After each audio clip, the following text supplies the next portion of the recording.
नारायणं नमस्कृत्य नरं चैव नरोत्तमं देवीं सरस्वतीं व्यासं ततो जयमुदीरयेत् मूकं करोति वाचालं पङ्गुं लङ्घयते गिरिं यत्कृपातमहं वन्दे परमानन्दमाधवं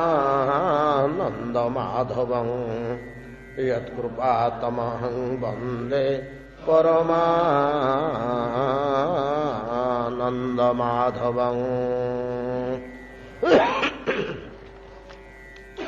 यत्कृपातमहं वन्दे परमानन्दमाधवम्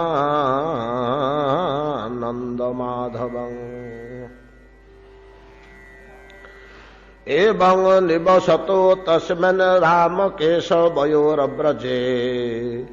शरतसमभवत व्यभ्रा स्वच्छम्भो परशनीला शारदा शरदा निरजोतपत्या निराणीं प्रकृतिं जजुः भ्रष्टानां इव चेतांसि पुनर्योगनिसेवया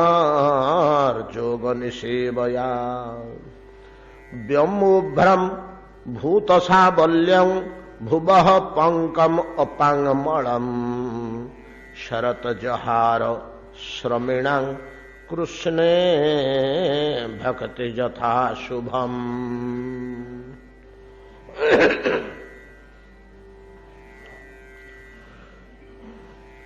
व्योमोभ्रम भूतसावल्यम भुवः पंकम अपांग मलम शरत जहार आश्रमिणाम कृष्णे भक्तिर्यथा शुभम। श्रुत गोस्वामी कहते सनकादि मुनिगण भागवतर वरेण्य गुरु सुखदेव गोस्वामी मुखनिश्रुत वाक्यावली श्रवण करंतु शरत वर्णना करुछन्ति एवं निवसतु ब्रजे रामकेशवयो रामकृष्ण वर्षा ऋतुर परम शोभामय मनोरम दृश्य उपभोग पूर्वक वृंदावन रे विहार करुछन्ति वर्षा ऋतु को उपभोग करुछन्ति बहुत प्रशंसा कले मध्य आय प्रभु काहाकू प्रशंसा करुछन्ति ना वर्षा ऋतु को जे सजेइछि अपरूप देइछि ताकू से किए ताकू किए सजेइछि निज शक्ति उपबृंहितम तो तुम्हारी शक्ति रे परिवर्धित होइछि वर्षा ऋतु परिबृहित अभिवृद्धि लाभ करिवा परिशोभित होगा विद्यमान होगा यार कर्ता किए आपण तो यार कर्ता आ प्रशंसा करुचंदी काहकू वर्षा ऋतु को पूजयांश्चक्रे प्रशंसा कले वर्षा ऋतुर ओ वर्षा ऋतु को बहु भाव उपभोग कले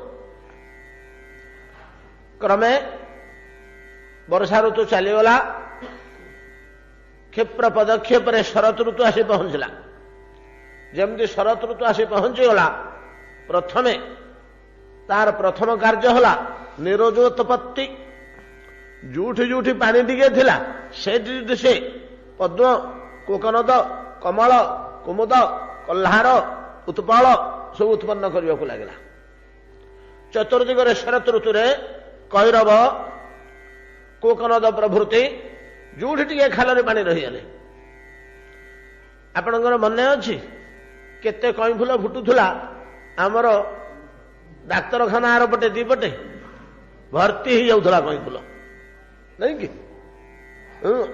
जो पानी टिके जमीगला से सागे सागे फूल फुटीगला कई फूल फुटेदेला एवं यह द्वारा से आउ गोटे परोक्ष कार्य करुला कौन वर्षा ऋतुर आबिल जलर आसिकी संपूर्ण सफा कर शरत ऋतु तार भी गोटे शोभा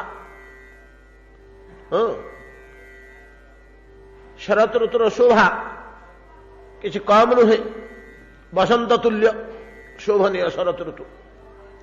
ଭଗବାନ ଶରତ ଋତୁରେ ରାସବିଳାସ କରନ୍ତି। ପ୍ରକୃତିର ଶୋଭାରେ ଏପରି ବିମୋହିତ ହୋଇଯାନ୍ତି ଯେ ଶରତ ରାସ, ବସନ୍ତ ରାସ, ରାସ ଦୁଇଟା ନାହିଁ କି? ରାସ ଦୁଇଟା, ଶରତ ରାସ, ବସନ୍ତ ରାସ। ତାର ପ୍ରଭାବରେ ଦୁର୍ଗୋତ୍ସବ ମଧ୍ୟ ଦୁଇଟା, ଶାରଦୀୟ ଦୁର୍ଗୋତ୍ସବ, ବାସନ୍ତିକ ଦୁର୍ଗୋତ୍ସବ। ଚୈତ୍ର ମାସରେ ବାସନ୍ତୀ ଦୁର୍ଗୋତ୍ସବ, ଆଶ୍ୱିନ ମାସରେ ଶାରଦୀୟ ଦୁର୍ଗୋତ୍ସବ, ଦଶହରା। ଯାହା ହଉ, ଏ ରମଣୀୟ ଋତୁରେ, ଏ ଋତୁ ଶରତ ଋତୁ, ୟାର ସବୁ ଲକ୍ଷଣ କଣ ଥିଲା? ନିର୍ମଳ ଜଳ, ବର୍ଷାର ପ୍ରଭାବରେ ଯେ ଆବିଳତା ପ୍ରାପ୍ତ ହୋଇଥିଲା, ପୁନର୍ବାର ପରମ ନିର୍ମଳତା ପୂର୍ବ ରୂପକୁ ଫେରି ଆସିଲା, ନିର୍ମଳ ରୂପକୁ ଫେରି ଆସିଲା। କିପରି? ଯେପରି ମହାନ ଯୋଗୀ କର୍ମ ଜ୍ଞାନ ଯୋଗ ପ୍ରଭୃତି ସାଧନ କରୁଥିବା ଅବସ୍ଥାରେ ଭୋଗବିଳାସ ପ୍ରଭାବରେ ଯୋଗଚ୍ୟୁତ ହୋଇଯାନ୍ତି, ଯୋଗ ଭ୍ରଷ୍ଟ ହୋଇଯାନ୍ତି, ପୁନର୍ବାର ବିବେକ ସଂଯୋଗରେ ପୁଣି ଯୋଗ ପଥରେ ସୁପ୍ରତିଷ୍ଠିତ ହୁଅନ୍ତି। ଖସି ଯାଇଥିଲେ ପୁଣି ଆଉ ଥରେ ଫେରି ଆସିଲେ ଯୋଗ ପଥକୁ। ସ୍ଖଳନ ଘଟିଥିଲା, ପୁନଃସ୍ଥାପନ ହୋଇଗଲା। ଠିକ ତଦ୍ରୂପ ଏଇ ଜଳରାଶିର ନିର୍ମଳତା ନଷ୍ଟ ହୋଇଯାଇଥିଲା, ଆବିଳ ହୋଇଯାଇଥିଲା, ପୁନର୍ବାର ସ୍ୱରୂପକୁ ଫେରି ଆସିଲା। କେବଳ ଏତିକି ନୁହେଁ, ପରୀକ୍ଷିତ ମହାରାଜ, ଏ ଶରତ ଋତୁର ଆଉ ଗୋଟିଏ ଲକ୍ଷଣ ଲକ୍ଷ୍ୟ କରନ୍ତୁ। କଣ ହେଲା ନା ବ୍ୟୋମୋଭରମ୍ ଭୂତ ସାବଲ୍ୟମ୍ ଭୁବଃ ପଙ୍କମ ଅପାଙ୍ଗ ମଳମ୍। ଶରତ ଋତୁ କଣ କଲା ନା ବ୍ୟୋମକୁ, ଆକାଶକୁ ଅବଭ୍ର, ଅଭ୍ର ବିହୀନ, ମେଘ ବିହୀନ, ଖଣ୍ଡ ଅକାରଟେ ଅଛି, ଅଭ୍ର। ତ ବ୍ୟୋମକୁ ଅଭ୍ର ବିହୀନ କରିଦେଲା। ଅଭ୍ର ନୀଳ କଳାହାଣ୍ଡିଆ ମେଘ ନାହିଁ ସେ ଆକାଶରେ। ମେଘର ଯୋଉ ରୂପ, ଭୟଙ୍କର ରୂପ, ସେ ରୂପ ଆଉ ନାହିଁ। ଯଦିବା କେତେବେଳେ ମେଘ ଖଣ୍ଡେ ଭାସି ଯାଉଛି, ଭୟଙ୍କର ରୂପ ନାହିଁ। ଏଇକ୍ଷଣି ବର୍ଷିତ ପରେ ଏ ଚାଲ ଚାଲ ନଷ୍ଟ ହୋଇଗଲା, ଉଠା ଉଠା ଘର ଭିତରକୁ ତୋଳି ନେଇ, ଏ କୋଳାହଳ ନାହିଁ। ମେଘ ଖଣ୍ଡିଏ ଭାସୁଛି, ସମୁଦ୍ରରେ ଜାହାଜ ଭାସିଲା ଭଳିଆ ଛୋଟିଆ ମେଘ ଖଣ୍ଡେ ଧଳା ଫରଫର ଦୁଶୁଛି, ତାକୁ ଦେଖିଲେ ଆନନ୍ଦ ଲାଗୁଛି, ଭୟ ଲାଗୁନି, ଇଏ ଆମର କିଛି କ୍ଷତି କରିଦେବ, ଏ ଚିନ୍ତା ନାହିଁ। କାଁ ଭାଁ ଖଣ୍ଡେ ଖଣ୍ଡେ ମେଘ ଭାସି ଯାଆନ୍ତି।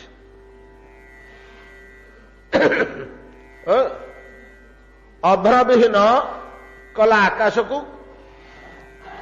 ଆକାଶର ଯୋଉ କାଳିମା, ଯୋଉ ଭୟଙ୍କରତା, ଦିଗବିଦିଗର ଯୋଉ ଚମକ, ସେସବୁ କିଛି ନାହିଁ। ବ୍ୟୋମଭ୍ରମ୍ ଭୂତ ସାବଲ୍ୟମ୍। ଆଉ ଗୋଟେ ଘଟଣା ହେଲା, ଭୂତ ସାବଲ୍ୟ। ଭୂତ ସାବଲ୍ୟ, ସାବଲ୍ୟ ତ ଟୀକାକାର ମାନେ ଅର୍ଥ କଲେ ସାଙ୍କର୍ଯ୍ୟ। ସାଙ୍କର୍ଯ୍ୟ କଣ ହୋ ନା ଗୋଟେ ଜାଗାରେ 5 ପ୍ରକାରର ପ୍ରାଣୀ, 7 ପ୍ରକାରର ପାଣି ତାରି ଭିତରେ ସାଲୁବାଲୁ ହେଇକି ରହୁଥିଲେ। ବର୍ଷା ଋତୁରେ ଉତ୍ପତ୍ତି ହଉଥିଲେ। ତ ଯୋଉଠି ପଙ୍କ କାଦୁଅ ଜଳ ଟିକେ ଜମି ଯାଉଥିଲା, ସେଠି ନାନା ପ୍ରକାରର କୀଟ ଉତ୍ପନ୍ନ ହଉଥିଲେ। 5-7 ପ୍ରକାରର କୀଟ ଉତ୍ପନ୍ନ ହେଇକରି ସେଇଠି ଥାନ୍ତି। ଗୋଟାଏ ଜାଗାରେ ଦେଖିଲେ ସେ ନୁଣୁଣିଆ ପୋକ ଥିବ, ତେଲୁଣି ପୋକ ଥିବ, ଆଉ କଣ ଥିବ, କଳିକତରା ଥିବ, ଆଉ ଗୋଟେ କି ପୋକ, ଗୁଣ୍ଡୁରି ପୋକ ଥିବ, ଏମିତି ସବୁ ଏକାଠି ସାଲୁବାଲୁ ହଉଥାନ୍ତି। ସାଙ୍କର୍ଯ୍ୟ, ସେ ଦଳ ଏ ଦଳ ସେ ଦଳ ସବୁ ଏକାଠି ମିଳାମିଶା ହେଇକିରି ହଉଥାନ୍ତି। ଦୁମ ଦୁମ ଦୁମ ବର୍ଷା ହେଇଗଲା, ଭାସିକିରି ପଳେଇଲେ।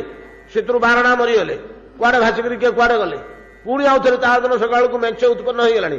ଏ କୀଟଟେ, ଲମ୍ବାଟେ, ଲାଙ୍ଗୁଡିଆଟେ, ଏମିତି ନାନା ପ୍ରକାର ସାଲୁବାଲୁ ହଉଛନ୍ତି। ଏ ଯୋଉ ଭୂତ ସାଙ୍କର୍ଯ୍ୟ, ସବୁ ଏକତ୍ର ବାସ। ଏକତ୍ର ବାସର ଗୋଟେ ନମୁନା ଦେଖୁନାହାନ୍ତି। ଯେତେବେଳେ ଭୟଙ୍କର ନଦୀ ବଢି ପ୍ରଚଣ୍ଡ ସ୍ରୋତ ତାକୁ ଜୀବମାନେ ଜଳଚର ପ୍ରାଣୀମାନେ ପାର ହୋଇପାରନ୍ତିନି, ଜଳଚର ପ୍ରାଣୀମାନେ ପାର ହୋଇପାରନ୍ତିନି।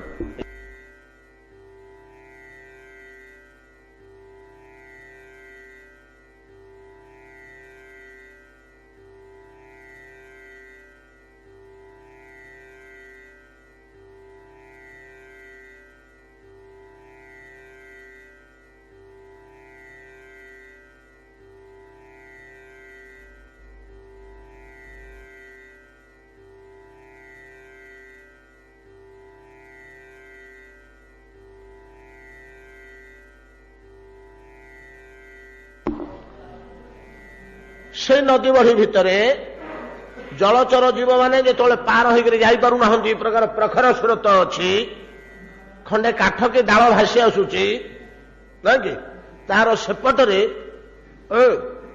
ଗୋଟେ ବିଛା ଆଶ୍ରୟ କରି ରହିଛି। ଶେଷ ମୁଣ୍ଡରେ ଯୋଡ଼େ ବେଙ୍ଗ ବସିଛନ୍ତି, ଏପଟ ମୁଣ୍ଡରେ ଦେଖିଲା ବେଳକୁ ଗୋଟେ ଧାମଣା ସାପ ଲେପଟେଇକିରି ତାରି ଉପରେ ରହିଛି। ଦେଖି କିଏ କାହାକୁ ଚାହିଁବାକୁ ନାହିଁ, କିଏ ଦେଖିବାକୁ ନାହିଁ, ସମସ୍ତେ ବିପଦରେ ପଡ଼ିଛନ୍ତି। ଭୂତ ସାବଲ୍ୟମ, ପ୍ରାଣୀମାନେ ଏକତ୍ର, କାହିଁକିନା ସମସ୍ତେ ତ ଏକାବେଳେ ବିପଦରେ ପଡ଼ିଛନ୍ତି। ସେଠି ଆଉ ଖାଦ୍ୟ ଖାଦକ ସମ୍ବନ୍ଧ ଭୁଲି ଯାଇଛନ୍ତି ସେମାନେ। ବେଙ୍ଗ ଅଛି ସେଠି ବସିଛି, ଦେଖୁଛି ସାପଟେ ଅଛି, ବାପର ମତେ ଖାଇଦବ, ଖାଇଦେଲେ ଖାଇଦଉ ପଛେ, ଯଦି ଖସି ପଡ଼ିବି ପାଣି ଭିତରକୁ କୁଆଡେ ନେଇକିରି ସ୍ରୋତ ମତେ ପୁରେଇ ଦବ, ବୁଡେଇ ଦବ ଭିତରେ ବାହୁରେ ପକେଇକିରି, ମୁଁ ଆଉ ଥଳ କୂଳ ପତା ପାଇବିନି। ବିଛାଟିଏ ସେଠି ସଂକୁଚିତ ହୋଇକିରି ପଡିଛି, ଆରେ ସାପଟେ ଖାଇଦବ, ସେଟା ବେଙ୍ଗଟେ ଖାଇଦବ ତୋତେ, ଦୁଇପଟେ ଖାଇଲେ ଖାଆନ୍ତୁ ପଛେ, ଆଉ ଖସିଲେ ତ ଏଠି କୂଳ କିନାରା ପାଇବିନି। ଏଟା ଭୂତ ସାବଲ୍ୟ। ଏଟା ଯଦି ଜଳରେ ପ୍ରଖର ସ୍ରୋତ ସମୟରେ, ଠିକ ସେଇଭଳିଆ ଭୂମିରେ ମଧ୍ୟ ଗୋଟିଏ ଗୋଟିଏ ସ୍ଥାନରେ ନାନା ପ୍ରକାରର ଜୀବ ମିଶିମିଶି କରି ସାଲୁବାଲୁ ହେଉଛନ୍ତି ବର୍ଷା ଋତୁରେ। କାହିଁକିନା ସେଠି ତ ଉତ୍ପନ୍ନ ହୁଅନ୍ତି 5 ପ୍ରକାରର ଏକାଠି, ସେଇଠି ଅଭିବୃଦ୍ଧି ହେଲା ପର୍ଯ୍ୟନ୍ତ ସେଇଠି ସାଲୁବାଲୁ ହୁଅନ୍ତି। ଆଉ କଣ ଅବଶ୍ୟ କିଏ କାହାକୁ ଖାଏ, କିଏ କାହାକୁ ଖାଏ। ବେଦ ଗୋଟିଏ କଥା କହିଛନ୍ତି, ଯୋଉଟା ଶୁଣିଲା ବେଳକୁ ବଡ କଷ୍ଟ ଲାଗୁଛି। କହୁଛନ୍ତି ବେଦ, ସେ ସୁନ୍ଦର ବାକ୍ୟଟିଏ ପଦଟିଏ ମୋର ମନେ ହଉନି, ତାର ତାତ୍ପର୍ଯ୍ୟଟା ହଉଛି ଏ ସଂସାରଟା, ଏ ଜଗତଟା କେବଳ ହିଂସାରେ ପରିଚାଳିତ ହଉଛି। ହଁ ଆଜ୍ଞା, ବେଦ କହୁଛନ୍ତି କେବଳ ହିଂସାରେ, ହିଂସା ବିନା ଜଗତର ଅବସ୍ଥିତି ନାହିଁ, ହିଂସା ବିନା ଜଗତର ଅବସ୍ଥିତି ନାହିଁ, ମୁହୂର୍ତ୍ତ ଚଳିପାରିବନି ଜଗତ। ଏ କଥା ଶୁଣିଲା ବେଳକୁ ତା ଆମକୁ କିନ୍ତୁ ଅଡୁଆ ଲାଗୁଛି। କିନ୍ତୁ ଋଷିମାନେ କହିଛନ୍ତି ବେଦର ବାକ୍ୟ ଆମକୁ ଅଡୁଆ ଲାଗିଲେ କଣ ହବ, କି ଯୋଉଟା ତ୍ରିକାଳ ସତ୍ୟ ଥିବ ତା ଭିତରେ ତାକୁ ସ୍ପଷ୍ଟ ଭାବରେ ଶ୍ରୀମଦ ଭାଗବତ ନିର୍ଣ୍ଣୟ କଲେ। କହିଲେ ହିଂସାରେ ଚଳୁନି ଆଉ କଣ, ହିଂସାରେ ଚଳୁନି ଆଉ କଣ।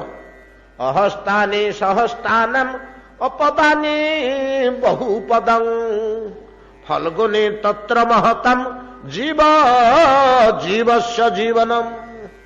ଗୋଟେ ଜୀବ ଆଉ ଗୋଟେ ଜୀବର ଜୀବନ, ଗୋଟାକୁ ଖାଇ ଆଉ ଗୋଟେ ବଞ୍ଚିବ, ଗୋଟାକୁ ଖାଇଲେ ଆଉ ଗୋଟେ ବଞ୍ଚିବ। ଏବଂ ଜୀବ ନହେଲେ ସେ ଖାଦ୍ୟ ରୂପେ ଗୃହୀତ ହବନି। ଯଦି ସେ ଜୀବନ ହେଲା ତାହେଲେ ଯେ ଖାଦ୍ୟ ରୂପେ ଗୃହୀତ ହବନି। କାହିଁକି? ଆମକୁ କଣ ଦରକାର କି ଖାଦ୍ୟରେ? ଜୀବନୀ ଶକ୍ତି ଦରକାର। ଆମ ଖାଦ୍ୟରେ ଯଦି ଜୀବନୀ ଶକ୍ତି ନାହିଁ ଆମେ ବଞ୍ଚିବା କି? ଆମେ ଜୀବନୀ ଶକ୍ତି, ବଞ୍ଚି ରହିବା ଶକ୍ତି କୋଉଠୁ ସଂଗ୍ରହ କରୁଛୁ? ଖାଦ୍ୟପେୟରୁ ସଂଗ୍ରହ କରୁଛୁ। ଖାଦ୍ୟପେୟରେ ଜୀବନୀ ଶକ୍ତି ନିହିତ ଅଛି। ସେ ଜୀବନୀ ଶକ୍ତି ଯେ ଖାଦ୍ୟପେୟରେ ନିହିତ ଅଛି ତାକୁ ହିଁ ଖାଦ୍ୟ ରୂପେ ଆମେ ଗ୍ରହଣ କରୁଛୁ। ଏ ଜଗତର ସବୁ ପ୍ରାଣୀମାନେ ଗ୍ରହଣ କରନ୍ତି। ତେଣୁ ଜୀବ, ଗୋଟିଏ ଜୀବ ଆଉ ଗୋଟେ ଜୀବନର ଆହାର ରୂପେ ଖାଦ୍ୟ ସ୍ୱରୂପ, ଆହାର ରୂପେ ପ୍ରାଣ ସ୍ୱରୂପ, ଜୀବ ଜୀବସ୍ୟ ଜୀବନମ୍।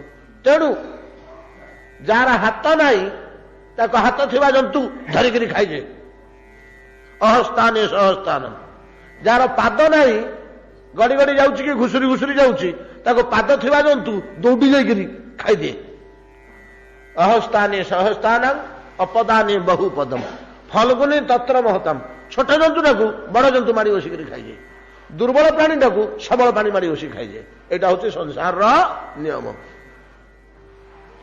ଅହସ୍ଥାନେ ସହସ୍ଥାନମ ଅପଦାନେ ବହୁ ପଦମ ଫଲଗୁନି ତତ୍ର ମହତମ ଜୀବ ଜୀବସ୍ୟ ଜୀବନମ। ହିଂସାରେ ଜଗତଟା ଚାଲିଛି, ଏଇଟା ବନ୍ଦ କରିଦେଲେ ଚଳିବନି। ଆମେ କହିବୁ ଆମେ ବୈଷ୍ଣବ ମାନେ ମୋଟେ ଜୀବ ଖାଉନୁ, କିନ୍ତୁ ଆଜ୍ଞା ଆମେ ଦେଖିବା ପ୍ରମାଣ କରିକିରି କହିଲେ ଆମେ ଜୀବଜନ୍ତୁ ଛଡା ଆଉ କିଛି ଖାଉନୁ।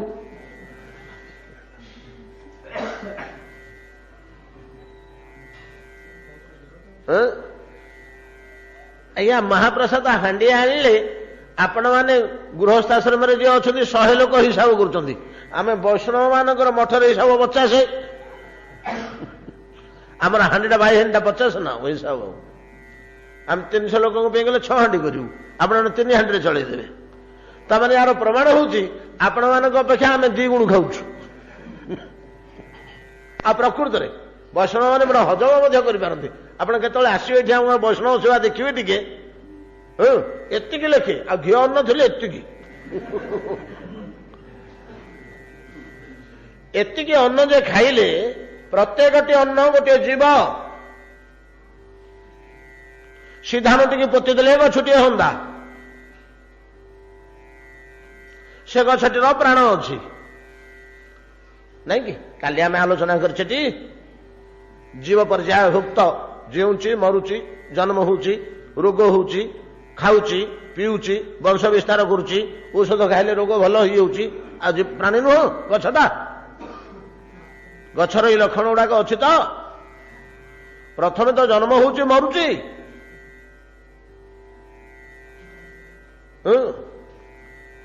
ଜୀବ ଲକ୍ଷଣ ଯୋଉ 6ଟି ଦେଇଛନ୍ତି ଆମର ନଶ୍ୱର ବସ୍ତୁର ଲକ୍ଷଣ, ଜାୟତେ ଅସ୍ତି ବର୍ଦ୍ଧତେ ବିପରିଣମତେ ଅବକ୍ଷୟତେ ବିନଶତି ମରେ।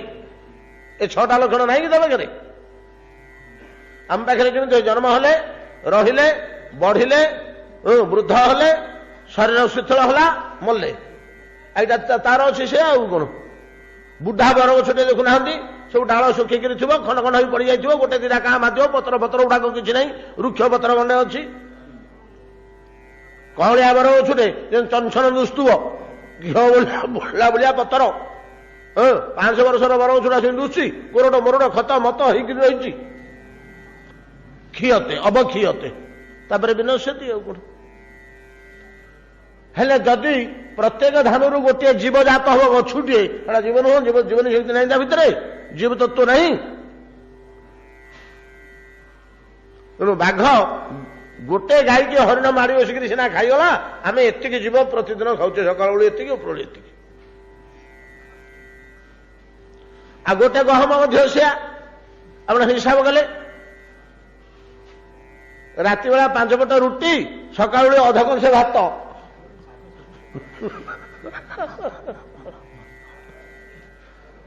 ନିରାମିଷାସୀ ମାନଙ୍କର ସଂଖ୍ୟା ବଢି ଯାଉଛି। ଆମିଷାସୀ ମାନେ 5ଟା 10ଟା ଆତ୍ମାଙ୍କୁ ଖାଇଲା ବେଳକୁ ଇଏ 10 ଲକ୍ଷ 5 ଲକ୍ଷ ଆତ୍ମା ରୋଜ ଖାଉଛନ୍ତି ନିରାମିଷାସୀ ମାନେ। ଜୀବ ଜୀବସ୍ୟ ଜୀବନ। ଅତଏବ ଏ ବର୍ଷା ଋତୁରେ ଏ ପ୍ରାଣୀଗଣ ପରସ୍ପର ସାଲୁବାଲୁ ହେବା ଫଳରେ ଯୋଉଟା ନୂତନ ଜୀବ ଗୁଡା ଜାତ ହଉଛନ୍ତି, ତାଙ୍କ ପାଖରେ ତାଙ୍କ ଆହାର ବୁଲୁଛି। ଆହାର ବୁଲୁଛି। ଗୋଟେ ବେଙ୍ଗ ଏତିକି ଛୁଆ ଦେଲା, ତା ଛୁଆ ଗୁଡିକ ପାଣି ଭିତରକୁ ଡେଣା ପୋଷାରିକିରି ପହଁରିବାକୁ ଆରମ୍ଭ କଲା ବେଳକୁ ଗୋଟେ ମୀନ ଏତିକି ଛୁଆ ଦେଇଛି, ଛୋଟିଆ ଛୋଟିଆ, ସେ ତାକୁ ଗୋଡେଇ ଗୋଡେଇ ଖାଉଛନ୍ତି। ସେ ପଳେଇ ପଳେଇ ଯାଉଛନ୍ତି, ଗୋଡେଇ ଗୋଡେଇ ଖାଉଛନ୍ତି। ସେ ମୀନ ଗୁଡାକ ଏଡେ ଅଜ୍ଞାନ ଯେ ଶିଶୁ ଗୁଡାକ ସେ ଜାଣୁନାହାନ୍ତି ଆମକୁ ବେଙ୍ଗ ଛୁଆ ମାନେ ଖାଉଛନ୍ତି। ଏ ତ ସଂସାର ଆଉ କଣ? ଏଟାକୁ ଭୂତ ସାବଲ୍ୟ କୁହାଯାଏ। ଯେମିତି ଶରତ ଋତୁ ଆସିଲା, ଶରତ ଋତୁ ହେଲା କଣ କଲା ନା ଜୀବମାନେ ଟିକେ ଟିକେ ବଡ ହୋଇଗଲେ, ସେମାନଙ୍କର ଟିକେ ଆସିଗଲା ଶତ୍ରୁ ମିତ୍ର ଭଲ ମନ୍ଦ ଆତ୍ମରକ୍ଷା ଜ୍ଞାନ, से सब निज निज दल अलग होगले निज निज दल अलग होगले आउ जो एकाठी सालुअलु होउथिले से सब एकाठी बुलाबुली न करी जहाँ दल से नहीं किए गात कर रहिले किए से गछरे रहिले किए से माटी तले रहिले किए पथर कोड़े रहिले किए कोठे किए बेला तैयार करके रहिले उई पिंपुड़ी प्रवृत्ति सब अलग अलग होगले शरत ऋतु कौन गला ना जो जीव मानकर एकत्र वास एकत्र समागम एकत्र विचरण सेगुड़ा सब शरत ऋतु अलग करदेला जमी आकाश अभ्र कलाहांडिया मेघ को सफा करदेला शरत ऋतु किंतु जीव मानकर सांकर्य परस्पर भितर ओतप्रोत हो चलवा सब अलग करी निज निजर दल पृथक पृथक भाव में जे मले मले कोटि कोटि उत्पन्न होते नहीं कि कोटि कोटि उत्पन्न होते से 99 लक्ष मरीगले बेसी मरीगले जी आउ रहिले से माने सब अलग अलग अलग अलग होकर बास करने को लगे भूत साबल्यम तद प्राणी मान भितर ये जो दोषटा थिला पृथक भाव में न चली सब एकत्र लटपट होते अज्ञानतावशतः शरत ऋतु सब अलग अलग करदेला जार तार दल जार तार मंदा सब अलग अलग हो चलिले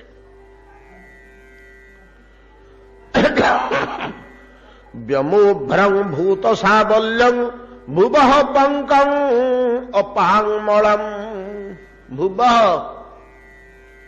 ये माटी जुआड़े देखले खाली कादुआ पछ पछ जुआड़े देखले खाली कादुआ पछ पछ वर्षा ऋतुटा आग घर पदा को बाहर ले आ चप्पल पिंधि हलानी एमती अवस्था सबुठी पानी वर्षा होची माटी रही जमी शरत ऋतु आसला शरत ऋतुर खराटा टाण नहीं कि शरत ऋतुर खराटा टाण भूदव मासर खरा बोली कहते भयंकर खरा सूर्य मध्यस्थल टे निकटवर्ती होता एपटू सेपट को पार होता बेले ठीक मस्तक उपर दे दक्षिण को जाऊँगी उत्तर आसुले शरत ऋतु बेलू मस्तक उपर अच्छा शीत ऋतु आसला बेलू दक्षिण को पड़े आउ कौन शीत बढ़ीगला तो तेणु खराटा खूब प्रचंड हुए तीव्र हुए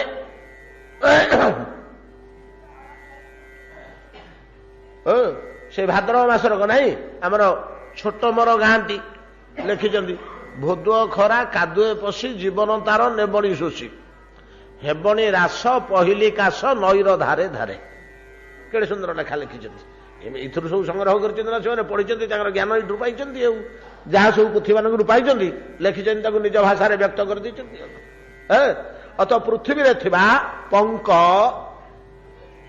पंक माटी की सुखेदेला शरत काल भूपृष्ठ शुष्क होगला बर्तमान रास्ता गुड़िक सुखिला गोड़े कादुआ पानी पंख किसी लगुनि जुआड़े साड़े जावाक बड़ा भल लगुच जो कादुआ पछ पछ होता चतुर्दिग तापर गोरु चरिक कदर्य होता से सब सुखी जाइए आउ कौन चिंता नहीं रास्ता घाट सुंदर हो तो भुव पंकम पंक कादुआ भूमिर शोषण करनेला पंक कादुआ नहीं अपांग मलम अपांग जल जलर पानीर मैला आलोचना कले पूर्व श्लोक कहते ये चार्टा जिनस शरत ऋतु कला आकाशर मैला भयंकरता नील नवघन को दूरे देला आकाश मुक्त निर्मल शुभ्र सुंदर एवं प्राणी माने जे एकाठी सालु ओलु होकर गोटे प्रकार किमुद किमाकार अवस्था रूप होता से सब जार तार अलग होकर किए घर द्वार कर किए कड़े लुचिक रही सब किए बेड़ा कर किए गात खोली किए पथर सन्धि किए गछ कोरडे जे जुआड़े रहिले सालु ओलु होते रास्ता घाट चारिआडे से सब आउ नहांती भूत साबल्यम भुव पंकम भूमि जे पंकिल हो जाइथिला से पंक सुखीगला आउ अपांग मलम मलंग मैला कार जलर जल निर्मल होगला पानी मैला कुआडे पड़ेला पानी शरत ऋतु निर्मल होगला ये चार्टा कार्य कला किपरि उदाहरण दौरान सुत गोस्वामी व्यमोभ्रं भूत साबल्यं भुवः पंकं अपांगमलम शरत जहार शरत काल जहार अपहरण करनेला एगुड़ाक ଏସବୁର ଦୋଷ ଏ ଚାରିଟାରେ ଥିବା ଚାରିଟା ଦୋଷ ଏ ଚାରିଟାକ ଦୋଷକୁ ଅପହରଣ କରିନେଲା। ଶରତ ଜହାର କିପରି ନା ଆଶ୍ରମିଣାମ କୃଷ୍ଣ ଭକ୍ତି ଯଥା ଶୁଭଂ। ଚାରି ଆଶ୍ରମରେ ଥିବା ଦୋଷକୁ କୃଷ୍ଣ ଭକ୍ତି ଯେପରି ନିର୍ମଳ କରେ, ଭଗବତ ଭକ୍ତି ଚାରି ଆଶ୍ରମରେ ଥିବା ଦୋଷକୁ ଯେପରି ନିର୍ମଳ କରେ, କୃଷ୍ଣ ଭକ୍ତି ଚାରି ଆଶ୍ରମରେ ଥିବା ଦୋଷକୁ ନିର୍ମଳ କରିଦିଏ। ଆମର ସନାତନ ଧର୍ମଟା ପ୍ରକୃତିରେ କା ଉପରେ ପ୍ରତିଷ୍ଠିତ? ଆମେ ସିନା ନାନା ପ୍ରକାରର ଚିନ୍ତାଧାରାରେ ଭ୍ରମିତ ହଉଛେ, ନହେଲେ ବର୍ଣ୍ଣାଶ୍ରମ ଧର୍ମ ହିଁ ସନାତନ ଧର୍ମ। ବର୍ଣ୍ଣାଶ୍ରମ ଧର୍ମ ହିଁ ସନାତନ ଧର୍ମ। ସନାତନ ଧର୍ମର ଚାରିଟା ଖୁଣ୍ଟ ହେଲା ବର୍ଣ୍ଣାଶ୍ରମ। ଯେମିତି ଚାରିଟା ଖୁଣ୍ଟ ଉପରେ ଚାନ୍ଦୁଆ ଟଙ୍ଗା ହେଇଛି, ସେ ଚାନ୍ଦୁଆ ଛାମୁଣ୍ଡିଆ ନାନା ଢଙ୍ଗରେ ସଜା ହେଇଛି। କେତେ ଫୁଲ, କେତେ କାଚ, କେତେ ଆଲୋକମାଳା, କେତେ ରଙ୍ଗୀନ ବସ୍ତ୍ର, କେତେ ପତାକା, କେତେ ତୋରଣ, କେତେ କଣ ଖଞ୍ଜା ହେଇଛି। ସବୁଗୁଡାକୁ ଧରି ରଖିଛି କିଏ? ଖୁଣ୍ଟ ଚାରିଟା। ଚାରିଟା ଖୁଣ୍ଟ ପୋତା ହେଇକରି ଛାମୁଣ୍ଡିଆ ତିଆରି ହେଇଛି, ତାକୁ ଏଭଳିଆ ସୁନ୍ଦର ସଜାଇ ଦିଆଯାଇଛି ଯେ ଝଲମଲ ଝଲମଲ କରୁଛି।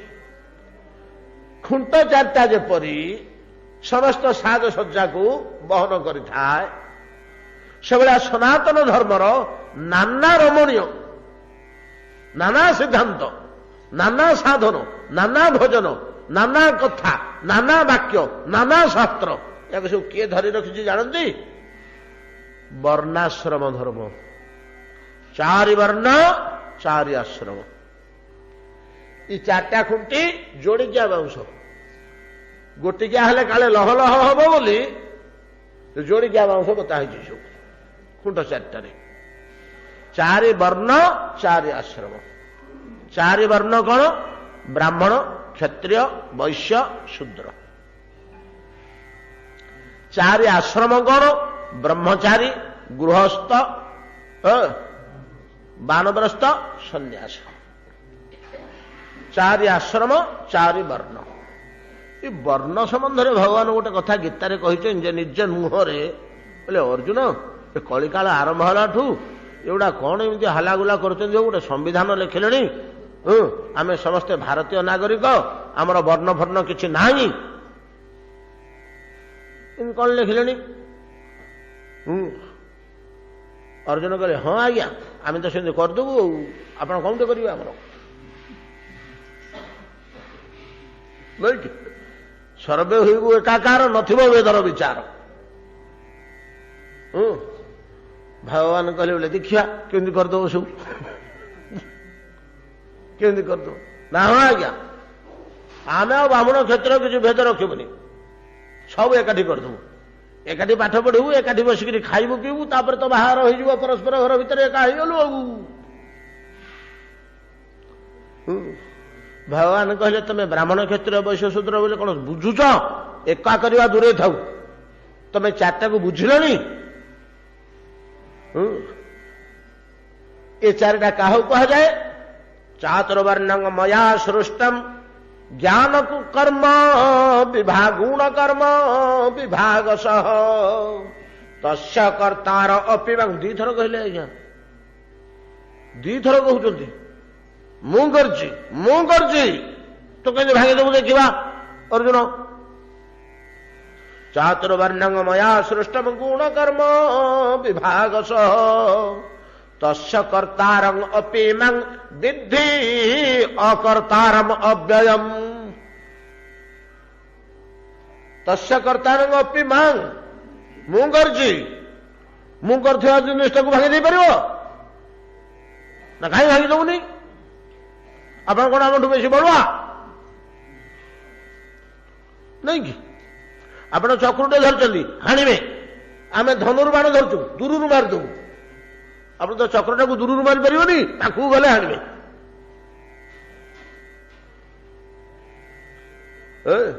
ଭଗବାନ କହିଲେ ନାଇଁ, ହଁ ବଳବାନ ଆଉ ଦୁର୍ବଳ ସେମିତି ବିଚାର କରାଯାଏ ନା। ଆଉ କେମିତି ବିଚାର କରାଯାଏ ନା? ମୁଁ କର୍ତ୍ତା ହେଇକରି ମଧ୍ୟ ଅକର୍ତ୍ତା, ତୁ କର୍ତ୍ତା ହେଇକରି ଅକର୍ତ୍ତା ହେଇପାରିବୁ? ଏକ ଯଦି ଅକର୍ତ୍ତା ତାହେଲେ ତୁ କରନୁ, ଯଦି କର୍ତ୍ତା ତାହେଲେ ଅକର୍ତ୍ତା ବୋଲି ପ୍ରମାଣ ହେଇପାରିବନି। କରିଛି ସେ ଆଉ ନାହିଁ କଣ କରୁଛୁ? ମୁଁ କର୍ତ୍ତା ହେଇ ମଧ୍ୟ ଅକର୍ତ୍ତା, ଏଇ ଶକ୍ତିଟା ମୋ ପାଖରେ ଅଛି। ତସ୍ୟ କର୍ତ୍ତାରଂ ଅପି ମାଂ ଅକର୍ତ୍ତାର ଅପି, ଏଇଟା ହଉଛି ସେ ଶ୍ଲୋକର ବୈଶିଷ୍ଟ୍ୟ। ତେଣୁ ମୋ ଲକ୍ଷଣ ଥିଲେ ମୋ ନିୟମଟାକୁ ଭାଙ୍ଗିବ। ମୋ ଲକ୍ଷଣ କାହା ପାଖରେ ଅଛି ତମମାନଙ୍କ ଭିତରେ କହିଲ? ଖୋଜ। ମୋ ଲକ୍ଷଣ କାହା ପାଖରେ ଅଛି? ମୋ ଲକ୍ଷଣ ଯାହା ପାଖରେ ଅଛି ସେ ମୋ ଗଢା ଜିନିଷକୁ ଭାଙ୍ଗି ଦେଇପାରିବ। କାହିଁକି ନା ସେ ମତ ସାଦୃଶ୍ୟ। ଆପଣଙ୍କ ଲକ୍ଷଣ କଣ ପ୍ରଭୁ? ନା ମୁଁ କର୍ତ୍ତା ହେଇ ମଧ୍ୟ କର୍ତ୍ତା, ନିଦରେ ଶୋଇଥିଲେ ମଧ୍ୟ ବୁଲୁଥିବି ଚାରିଆଡେ, ନାଇଁ କି? କମଳ ଫମଳ ଘୋଡେଇ ହେଇକିରି ଘୁଙ୍ଗୁଡି ମାରୁଥିବି ଯଦିଓ ଚାରିଆଡେ ବୁଲୁଥିବି। ମୁଁ କର୍ତ୍ତା ହେଇ ମଧ୍ୟ ଅକର୍ତ୍ତା, ବିଶେଷ କରି କର୍ତ୍ତା ହେଇ ଯେ ଅକର୍ତ୍ତା ସେ ମୋ ନିୟମକୁ ଭାଙ୍ଗି ପାରିବ। ସମାଜରେ ଏଇଭଳିଆ ଲୋକ କିଏ ଅଛନ୍ତି କି? ଅଛନ୍ତି। କୋଉମାନେ? ଯୋଉମାନେ ଭଗବାନଙ୍କ ତୁଲ୍ୟ ତ୍ରିଗୁଣାନ୍ତିତ, ସେମାନେ କର୍ତ୍ତା ହେଇ ମଧ୍ୟ ଅକର୍ତ୍ତା, ସେମାନେ କର୍ତ୍ତା ହେଇ ମଧ୍ୟ ଅକର୍ତ୍ତା। ଯୁଧିଷ୍ଠିର ମିଛ କହିଲେ ମଧ୍ୟ ମିଛ କହିବା ଦୋଷ ତାଙ୍କୁ ସ୍ପର୍ଶ କଲା ନାହିଁ। ପ୍ରହ୍ଲାଦ ପିତାଙ୍କୁ ଅବଜ୍ଞା କଲେ ମଧ୍ୟ ପିତୃ ଅବଜ୍ଞା ଦୋଷ ତାଙ୍କୁ ସ୍ପର୍ଶ କଲା ନାହିଁ। କର୍ତ୍ତା ହେଇକି ମଧ୍ୟ ଅକର୍ତ୍ତା, ଅକର୍ତ୍ତା ନୁହେଁ ଯେତେବେଳେ ସ୍ପର୍ଶ ନ କଲା ଅକର୍ତ୍ତା ହେଲେନି। ସେ ଋଷି, ସେ ଯୋଉ ଯୋଡେ ରାକ୍ଷସ ଥିଲେ ମୋ ବାତାପି ଆଉ ଇଲୋଳ, କି ଋଷି ସେ ଅଗସ୍ତି, ସେ ଗୋଟେ ପାହାଡ ତଳେ ଗିରି ସଂକଟରେ ଘଟିଏ କରିଥାନ୍ତି।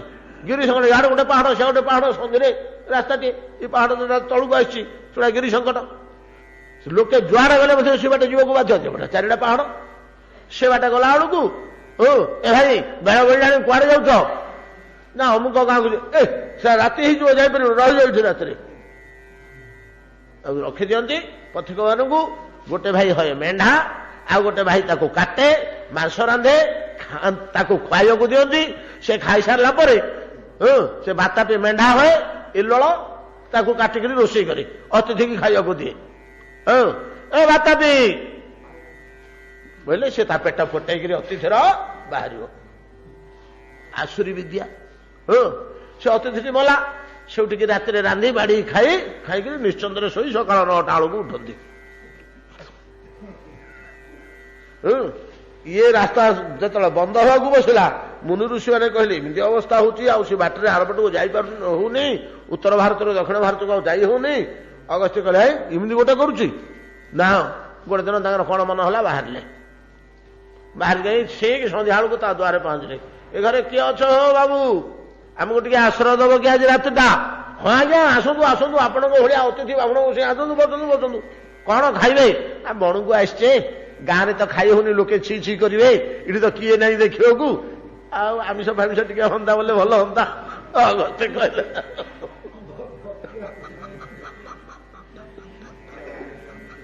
ଆଶ୍ରୟରେ ଖାଇ ହବ କି? ତ ଖୁସି ହେଇଗଲେ, ସେଇଭଳିଆ କଲେ।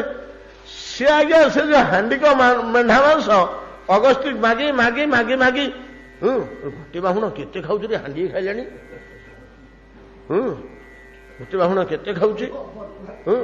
ଅଗସ୍ତି କହିଲେ ବହୁତ କାଳ ହେଲା ତା ମିଳିନଥିଲା, ଆଉ କଣ ଖାଇ ହବ କି 5-10 ବର୍ଷ ପର୍ଯ୍ୟନ୍ତ? ବଢିଛି ଯେତେବେଳେ ସୁବିଧା ପେଟେ ଖାଇ ଦେଇଥିବା ନା, ଆଣେ ଆଉ ଟିକେ କଣ ରଖିଛୁ? ଆଜ୍ଞା ତାର ଲାଙ୍ଗୁଡ ମାଙ୍ଗୁଡ ସିଂହ ପର୍ଯ୍ୟନ୍ତ ସବୁ ଭାଇକିରି ଖାଇଦେଲେ।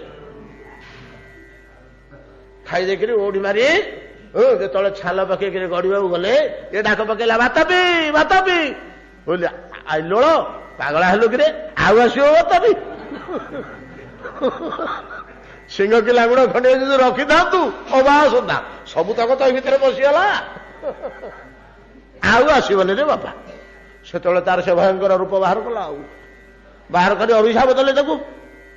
ଅଭିଶାପ ଦେଇ ତାକୁ ମଧ୍ୟ ବଦ୍ଧ କଲେ। ହେଲେ ମାଂସ ଭକ୍ଷଣ ଦୋଷ ଏବଂ ଜୀବ ହତ୍ୟା ଦୋଷ ଅଭିଶାପ ଦେଇ ମାରିଲେ ଇଲୋଳକୁ, ଏ ଦୋଷ ଲାଗିଲା ତାଙ୍କୁ? ଆମେ କହୁଛ ଅଗସ୍ତ୍ୟ ମଣିଷ ମାରିଛି, ହଉ ଲାଗିଲା କି? କାହିଁକି? ଏ କାର୍ଯ୍ୟର କର୍ତ୍ତା ହୋଇ ମଧ୍ୟ ଅକର୍ତ୍ତା। ଏଭଳିଆ ଲୋକ ଯଦି ହବ, ତାହେଲେ ବର୍ଣ୍ଣ ଓ ଆଶ୍ରମର ନିୟମ ତାକୁ ଲାଗୁ ହବ ନାହିଁ। ଯେଉଁମାନେ ଗୁଣାତୀତ ସେମାନେ କୌଣସି ବର୍ଣ୍ଣର ନୁହନ୍ତି କି କୌଣସି ଆଶ୍ରମର ନୁହନ୍ତି। ସନ୍ନ୍ୟାସାଶ୍ରମର ଚତୁର୍ଥ ସ୍ତରକୁ ଯିଏ ଯାଏ, ଯେତେବେଳେ ଶଙ୍କରାଚାର୍ଯ୍ୟ 10,000 ଶିଷ୍ୟ ନେଇକରି ବୁଲୁଥିଲେ, ହସ୍ତାମଳକଙ୍କ ପାଖରେ ପହଞ୍ଚିଗଲେ, ନାଇଁ କି? ହସ୍ତାମଳକଙ୍କ ପାଖରେ ପହଞ୍ଚିଗଲେ। ହସ୍ତାମଳକ କଥା ମନେ ନାଇଁ କି? ଏ ଗାଁରୁ ସେ ଗାଁ ଯାଉ ଯାଉ ଗୋଟିଏ ବ୍ରାହ୍ମଣ ଗାଁରେ ଜଣେ ବ୍ରାହ୍ମଣ ବିଦ୍ୱାନ ପଣ୍ଡିତ, କିଏ ଗୋଟେ ପାଗଳା ପୁଅ ଅଛି 7-8 ବର୍ଷର, ବୋକା ତୋବା ହେଇକରି ରହିଛି, କିଛି ବୁଝୁନି, କିଛି ଜାଣୁନି, ଜଡ଼ ଗୋଟେ, ତାକୁ ଧରିକିରି ଆସିଲେ, ଶଙ୍କରାଚାର୍ଯ୍ୟଙ୍କ ପାଦ ତଳେ ପକେଇଦେଲେ। ଭଗବାନ ଆପଣ ସର୍ବଶକ୍ତିଶାଳୀ, ପିଲାଟି ଏମିତି ମୋର ବଡ଼ କଷ୍ଟ ହେଇଛି, ତୋବା ବୋବା ହେଇକି ରହିଛି, ତା ଗୋଟେ ଜଡ଼ ପାଗଳ ଭଳିଆ, ଆଉ ୟାକୁ ଟିକେ ଆଶୀର୍ବାଦ କରିଦିଅନ୍ତୁ, ଆଉ ଟିକେ ଭଲ ହେଇଯିବ। ଶଙ୍କରାଚାର୍ଯ୍ୟ ତାକୁ ଚାହିଁଲେ, ସେ ବାଳକଟି ଯୋଉ ଯୋଉ ଚାହୁଁଛି, ତା ଦୃଷ୍ଟିରେ କ'ଣ ଅନୁଭବ କଲେ ଶଙ୍କରାଚାର୍ଯ୍ୟ। ତାକୁ ସାଙ୍ଗେ ସାଙ୍ଗେ ଧମକେଇକିରି ପଚାରିଲେ, ବୋଲେ କଷ୍ଟଙ୍ଗ ବାଳକ, କଷ୍ଟଙ୍ଗ ବାଳକ, ତ କିଏର ବାଳକ? ଯେତେବେଳେ ପଚାରିଦେଲେ, ସେ ପିଲାର ତ ପାଟି ଫିଟୁ ନଥିଲା, ସେ କଥା କହିନଥିଲା, ଖନେଇ ଖନେଇକି ହଉଥିଲା। ଯେମିତି ଶଙ୍କରାଚାର୍ଯ୍ୟ ପଚାରି ଦେଇଛନ୍ତି, ସାଙ୍ଗେ ସାଙ୍ଗେ ସେ କ'ଣ ଉତ୍ତର ଦେଲା? ନାହଂ ମନୁଷ୍ୟ ନଚ ଦେବ ଯକ୍ଷ, ନାହଂ ମନୁଷ୍ୟ ନଚ ଦେବ ଯକ୍ଷ, ନ ବ୍ରାହ୍ମଣ କ୍ଷତ୍ରିୟ ବୈଶ୍ୟ ଶୂଦ୍ର, ନ ବ୍ରହ୍ମଚାରୀ ନ ଗୃହୀ ବନସ୍ତୁ, ଭିକ୍ଷୁ ନ ଚାହଂ ନିଜ ବୋଧ ରୂପ। ମୁଁ ସେଇ ଶୁଦ୍ଧ ବୁଦ୍ଧ ନିତ୍ୟମୁକ୍ତ ଆତ୍ମା। ତୁ କିଏ ବୋଲି ପଚାରିଲେ ସେ କ'ଣ ଉତ୍ତର ଦେଲା? ଆମକୁ ଯଦି ପଚାରିବ କିଏ ଜଣେ, ଯେ ତୁମେ କିଏ ହୋ, ତୁମ କଷ୍ଟମ, ଆପଣ କିଏ? ସେ ନା ମୁଁ ଅମୁକ ଗାଁର ସରପଞ୍ଚ, ନୁହେଁ କି? ଆମେ ଉତ୍ତର ଦେବା। ନହେଲେ ଅମୁକ ହୋଟେଲର ମାଲିକ, କି ଅମୁକ ଅଫିସ ଜିଲ୍ଲାର ଅଫିସର, ଦେବା ତ? ସେ କ'ଣ ଉତ୍ତର ଦେଲା? ସେ ବାଳକ, ହେଲେ ମୋ ବ୍ରାହ୍ମଣ ନୁହେଁ, କ୍ଷତ୍ରିୟ ନୁହେଁ, ବୈଶ୍ୟ ନୁହେଁ, ଶୂଦ୍ର ନୁହେଁ, 4 ବର୍ଣ୍ଣରୁ ଅଲଗା, ବ୍ରହ୍ମଚାରୀ ନୁହେଁ, ନ ବ୍ରହ୍ମଚାରୀ ନ ଗୃହୀ ବନସ୍ତ, ବନସ୍ତ ହଉଛି ବାନପ୍ରସ୍ଥ, ଭିକ୍ଷୁ ନ ଚାହಂ, ସନ୍ନ୍ୟାସୀ ମୁଁ ନୁହେଁ, ଏ 4ଟାରୁ ଅଲଗା। ଆଉ ନାହଂ ମନୁଷ୍ୟ ନଚ ଦେବ ଯକ୍ଷ, ମୁଁ ମଣିଷ, ପଶୁ ପକ୍ଷୀ କୀଟ ପତଙ୍ଗ କିଛି ନୁହେଁ। ଆଉ ତୁ କିଏ? ନା ମୁଁ ଶୁଦ୍ଧ ବୁଦ୍ଧ ନିତ୍ୟମୁକ୍ତ ଆତ୍ମା। ଏଇଟା ହଉଛି ପ୍ରକୃତ ଆମର ପରିଚୟ ନା। ଆଉ ଆମ ଉପରେ ଖୋଳଟା ଗଳା ହେଇଛି ନା, ଆଉ ଏ ଖୋଳଟା ଗଳା ହେଇଛି ନା ଆମ ଉପରେ। ଆଉ ଏ ଖୋଳଟା ବଦଳି ଯାଉନି କି? ପ୍ରତି ଜନ୍ମରେ ବଦଳି ଯାଉନି? ଆଉ ଗୋଟେ ଜନ୍ମ ବୋଲି ଏ ଖୋଳଟା ବଦଳି ଆଉ ଗୋଟେ ଖୋଳ ବଡା ହେଇଗଲା। ଏଇଟା କ'ଣ ଆମର ପ୍ରକୃତ ପରିଚୟ କି? ଖୋଳ ଭିତରେ ଯିଏ ଅଛି ସିଏ ହଉଛି ପ୍ରକୃତ ବ୍ୟକ୍ତି ନା। ଆଉ ତାର ପରିଚୟ ନିଜ ବୋଧ ରୂପ। ଶ୍ରବଣ ମହାପ୍ରଭୁ ମଧ୍ୟ ଠିକ ଏଇଭଳିଆ ଗୋଟେ ବାକ୍ୟ କହିଛନ୍ତି। ସେ କହିଛନ୍ତି କ'ଣ ନା, ଗୋପୀ ମୁଁ ଏଗୁଡାକ ସବୁ ନୁହେଁ, ମୁଁ ଏସବୁ କିଛି ନୁହେଁ। କୃଷ୍ଣ ଗୋପୀ ଭର୍ତୁ ପଦ କମଳୟ ଦାସ ଦାସାନୁଦାସ, ନିଜ ପରିଚୟ ଦେଇଛନ୍ତି। এইভଳିଆ ତ୍ରିଗୁଣାତୀତ ସ୍ତରକୁ ଯିଏ ଆସିଯାଏ, ସେ ହାଡ଼ି ହରେ ଖାଇଲେ ମଧ୍ୟ ତା ପଇତା ମାରା ହବ ନାହିଁ। କାହିଁକି ପଇତା ମାରା ହବନି? ନା ସେ ସ୍ତରରୁ ଊର୍ଦ୍ଧ୍ୱକୁ ଉଠିଗଲା, ଭଗବାନଙ୍କର ସାଦୃଶ୍ୟ ଭାବ ଆସିଗଲା। ଗୁଣାତୀତ ଅବସ୍ଥାକୁ ଯୋଉ ସିଦ୍ଧ ମୁନି ଋଷିମାନେ ଯାଆନ୍ତି, ସେମାନେ ପାପ କଲେ ମଧ୍ୟ ପାପ ତାଙ୍କୁ ସ୍ପର୍ଶ କରେ ନା, ପୁଣ୍ୟ କଲେ ମଧ୍ୟ ପୁଣ୍ୟ ତାଙ୍କୁ ସ୍ପର୍ଶ କରେ ନା। এই ସ୍ତରକୁ ପଳେଇ ଗଲେ ସେ ଆଶ୍ରମ ଆଉ ବର୍ଣ୍ଣରୁ ମୁକ୍ତ ହେଲା। এই ସ୍ତରକୁ ନ ଗଲା ପର୍ଯ୍ୟନ୍ତ, ଗୁଣାତୀତ ତ୍ରିଗୁଣାତୀତ ସ୍ତରକୁ ନ ଗଲା ପର୍ଯ୍ୟନ୍ତ, ଗୀତାରେ ଗୋଟିଏ ଜାଗାରେ ଏ କଥା ଶୁଣିକିରି ଅର୍ଜୁନ ଆଶ୍ଚର୍ଯ୍ୟ ହେଇଗଲେ। କୃଷ୍ଣଙ୍କ ମୁହଁରୁ ଏ କଥା ଶୁଣିଲେ ତ ଆଶ୍ଚର୍ଯ୍ୟ ହେଇଗଲେ। ଏ ପ୍ରଶ୍ନଟି ମନେ ରଖିଥିଲେ, ପଚାରିଲେ ସୁବିଧା ପାଇକିରି, କହିଲେ ଆଜ୍ଞା ଆପଣ ଯୋଉ ଗୁଣାତୀତ କଥା କହୁଥିଲେ, ଯୋଉ ସ୍ତରକୁ ଗଲେ ବର୍ଣ୍ଣ ଓ ଆଶ୍ରମର ପ୍ରଭାବ ନାହିଁ, ମୁକ୍ତ ହେଇଗଲା ଏ ବନ୍ଧନରୁ, ସେ ଲୋକଟାର ଗତିବିଧି, ଚାଲିଚଳନ, ଖାଇବା ପିଇବା, ବସିବା, କଥା କହିବା, ସବୁ ଢଙ୍ଗ ଢାଙ୍ଗ ରଙ୍ଗ କେମିତି ଆଜ୍ଞା, ତାର କ'ଣ ସବୁ ଲକ୍ଷଣ? କୈର୍ଲିଙ୍ଗ ସ୍ତ୍ରୀନ ଗୁଣାନ ଏତାନ ଅତୀତ ଭବତି ପ୍ରଭୁ। କି ଲକ୍ଷଣ ଥିଲେ ଜଣାଯିବ ଯେ ଲୋକ ଗୁଣ ତିନିଟାରୁ ଅତୀତ ହେଇଛି। ଏ ତାନ ଗୁଣାନ ଅତୀତ ପ୍ରଭୁ ଭଗବାନ କହିଛନ୍ତି। ଶୁଣିବ ଏଇ ଲକ୍ଷଣ ଥିଲେ ତାକୁ ଗୁଣାତୀତ ବୋଲି କହିବ, ଏଇ ଲକ୍ଷଣ ଥିଲେ ତାକୁ ଗୁଣାତୀତ ବୋଲି କହିବ, ଏଇ ଲକ୍ଷଣ ଥିଲେ ତାକୁ ଗୁଣ 5ଟା 7ଟା ଶ୍ଲୋକରେ କହିଛନ୍ତି ଗୁଣାତୀତର କଥା। ଏତଦ ବ୍ୟତୀତ ଯୋଉମାନେ ଆମେ ସାଧାରଣ ସ୍ତରରେ ଅଛେ, ଆମେ ସମସ୍ତେ ବର୍ଣ୍ଣ ଓ ଆଶ୍ରମର ନିୟମ ମାନିବାକୁ ବାଧ୍ୟ। ଆମେ ବଳପୂର୍ବକ ପ୍ରକୃତି ଦ୍ୱାରା ବର୍ଣ୍ଣ ଓ ଆଶ୍ରମରେ ଅଛେ, ଆମେ ବାହାରିକରି ଯାଇପାରିବାନି। ଯେହେତୁ ଆମେ ଗଢ଼ିନେ ଆମେ ଭାଙ୍ଗି ପାରିବାନି। ଆମର ଧାରଣା ଗୋଟେ ଭୁରୁଲୁ, ଆମେ ବର୍ଣ୍ଣଟାକୁ ଗୋଟେ ଆଉ ଗୋଟେ ପ୍ରକାରରେ ଧରି ନେଉଛେ। ତେଣୁ ଆମେ ଭାବୁଛୁ ଯେ ହଁ ଆମେ ଭାଙ୍ଗିଦେଲୁ। ତମେ ତ ବର୍ଣ୍ଣ କଣ ଆଶ୍ରମ କଣ ଜାଣିନ, ଆଉ ଭାଙ୍ଗିବ କଣ? ତ ବର୍ଣ୍ଣ କାହାକୁ କୁହାଯାଏ ନା ଯେଉଁମାନେ ଅଧ୍ୟୟନ, ଅଧ୍ୟାପନ, ଯଜନ, ଯାଜନ, ଦାନ, ପ୍ରତିଗ୍ରହ ଇତ୍ୟାଦି କାର୍ଯ୍ୟ କରନ୍ତି, ସେମାନଙ୍କୁ ବ୍ରାହ୍ମଣ କୁହାଯାଏ। ଏଇ କର୍ମ କରନ୍ତି, ଏଇ ଗୁଣ ତାଙ୍କ ପାଖରେ ଥାଏ। ରଜ ସତ୍ୱ ଗୁଣ, ସତ୍ୱ ଗୁଣ ଥିବ, ଏ କର୍ମ କରୁଥିବେ, ସେମାନଙ୍କୁ ବ୍ରାହ୍ମଣ କୁହାଯାଏ। କ୍ଷତ୍ରିୟ କାହାକୁ କହନ୍ତି ନା ଯେଉଁମାନେ ରାଜ୍ୟ ରକ୍ଷା, ଶାସନ ଇତ୍ୟାଦି କରୁଥିବେ, ସେମାନେ ସବୁ ହେଉଛନ୍ତି କ୍ଷତ୍ରିୟ। ଯେଉଁମାନେ ବ୍ୟବସାୟ, ବାଣିଜ୍ୟ, କୃଷି, ଡାଏରୀ ଫାର୍ମ ପ୍ରଭୃତି କରିଥିବେ, ସେମାନଙ୍କୁ କୁହାଯାଏ ବୈଶ୍ୟ। ଏବଂ ଯେଉଁମାନେ ଏତଦ ବ୍ୟତୀତ ଅନ୍ୟ କାର୍ଯ୍ୟ କରୁଥିବେ, ସେମାନଙ୍କୁ କୁହାଯାଏ ଶୂଦ୍ର। ୟା ଭିତରେ ଛୋଟ ବଡ଼ କିଏ ନାହିଁ। ଆମେ ୟା ଭିତରେ ଗୋଟେ ଛୋଟ ବଡ଼ କର୍ମ ସଜେଇଛୁ। ମୁଁ ଭାବୁଣ ତୋ ଘରେ ଖାଇବିନି, ନାହିଁ। ଛୋଟ ବଡ଼ କିଛି ନାହିଁ ୟା ଭିତରେ। ଖାଇବା ନ ଖାଇବାଟା ଅଲଗା, ସେଟା ବ୍ୟକ୍ତିଗତ ବ୍ୟାପାର। କିଏ କଣ ଖାଇବ, କେମିତି ଖାଇବ, କି ପରିବେଶରେ ତାକୁ ଭଲ ଲାଗିବ, ତାକୁ ଜବରଦସ୍ତି ଆଉ ଗୋଟେ। କିନ୍ତୁ ବଡ଼ ଛୋଟ ବୋଲି ସେ କହିପାରିବନି। ମୁଁ ଉଚ୍ଚ ଆସନରେ ବସିବି, ତୁ ତଳେ ବ, ସେମିତି ହବନି। ଏ ଚତୁର୍ବର୍ଣ୍ଣ ମୟା ସୃଷ୍ଟମ, ଏତାଦୃଶ ଯୋଉ ବର୍ଣ୍ଣ ତ କୋଉ ଦେଶରେ ନାହିଁ ଆଜ୍ଞା ଏଗୁଡାକ। କୋଉ ଦେଶରେ ସାଇଣ୍ଟିଷ୍ଟ ନାହାନ୍ତି, ଶିକ୍ଷକ ନାହାନ୍ତି, ଦାର୍ଶନିକ ନାହାନ୍ତି, ବିଦ୍ୱାନ ନାହାନ୍ତି, ନ୍ୟାୟାଳୟ ନାହିଁ। ସେଟା ତ ସବୁ ବ୍ରାହ୍ମଣ, ବ୍ରାହ୍ମଣର କର୍ମ କରୁଛନ୍ତି। କୋଉ ଦେଶରେ ସୈନ୍ୟବାହିନୀ ନାହିଁ, ପୋଲିସ ବିଭାଗ ନାହିଁ, ଶାସନ ବିଭାଗ ନାହିଁ, କର ଟିକସ ଖଜଣା ଆଦାୟ କୋଉଠି ନାହିଁ, ଲୋକସେବାମୂଳକ କର୍ମ କୋଉଠି ନାହିଁ। କୋଉ ଦେଶରେ ସବୁ କ୍ଷତ୍ରିୟ। ଭଗବାନ ତିଆରି କରିଛନ୍ତି ମନୁଷ୍ୟ ସମାଜ ମାତ୍ରେ ଏଇଟା ରହିବ। ତମର ବୁଝିବ ଭୁଲ। ମନୁଷ୍ୟ ସମାଜ ମାତ୍ରେ ଏଇଟା ରହିବ। କୋଉ ଦେଶରେ ବ୍ୟବସାୟ ବାଣିଜ୍ୟ ନାହିଁ, କୃଷି, ଡାଏରୀ ଫାର୍ମ ନାହିଁ। ଛେଳି ଗୋରୁ ପାଳନ କୋଉ ଦେଶରେ ନ ହଉଛନ୍ତି, ପରିଚର୍ଯା କର୍ମ କୋଉ ଦେଶରେ ନ ହଉଛନ୍ତି, ପରିଚର୍ଯା କର୍ମ କୋଉ ଦେଶରେ ନ ହଉଛି। ମନୁଷ୍ୟ ସମାଜ ମାତ୍ରେ ଏଟା ରହିବ। ଭାଙ୍ଗିବ କିଏ? ଏଟା ଭାଙ୍ଗିବାର ପ୍ରଶ୍ନ ନାହିଁ। ହଉ ତମର ଭାଙ୍ଗିବା କଥା ଦୂରେ ଥାଉ, କାହିଁକି ଗୋଟେ ପଞ୍ଚମ ଜାତି ତିଆର କରଟି। ପ୍ରଥମେ ଦେଖିବା ଇଏ 4ଟା କର୍ମ ବାଦ ଗୋଟେ ପଞ୍ଚମ କର୍ମ କଲ। ତମେ ଯେତେ କର୍ମ କରିବ ଏଇ 4ଟା ଭିତରୁ କୋଉଟା ଗୋଟେ ହେଇଯିବ। ଏମାନଙ୍କ ଠାରୁ ଭିନ୍ନ ଧର୍ମୀ ଗୋଟେ ପଞ୍ଚମ କର୍ମ ସୃଷ୍ଟି କର। ନାଇଁ, ହେଇପାରିବନି, ହେଇପାରିବନି।